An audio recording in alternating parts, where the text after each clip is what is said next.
Lord. ఎడారిలో సెలయేర్లు. August 8. దేవా, నీవే నా రాజువు.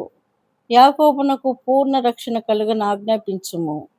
కీర్తనలు 44:4. నీ రక్షకుడు ఇంతకు ముందే ఓడించి లొంగదీయని శత్రువెవడూ లేడు. కృపలో నువ్వు ఎదగడానికి, క్రైస్తవునిగా నీ దేవుని కోసం పాటుపడటానికి ఆటంకపరిచే విరోధులెవరూ లేరు. వారి గురించి నువ్వు భయపడనక్కరలేదు. వాళ్ళంతా నీ ఎదుట నుండి పారిపోతారు. వారందరినీ నీ చేతి క్రిందికి తీసుకొస్తానని దేవుడు వాగ్దానం చేశాడు. ధైర్యం కలిగి నిబ్బరంగా ఉండు. భయపడకు, బెంబేలు పడకు.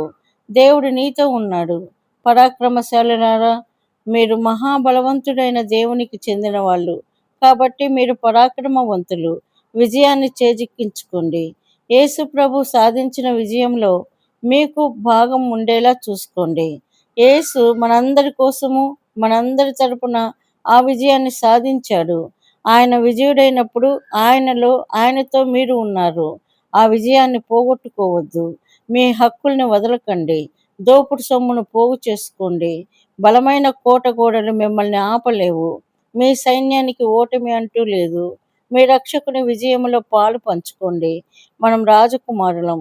ఆ చక్రవర్తిని మనం మహిమపరచగలిగేదెలా?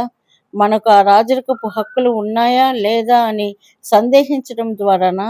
వాటిని స్వతంత్రించుకోకుండా వెనక్కు తగ్గడం ద్వారానా? కాదు. రాజకుమారుల్లాగా మన స్వాస్థ్యాన్ని, మన వారసత్వాన్ని నిలబెట్టుకోవడం ద్వారానే.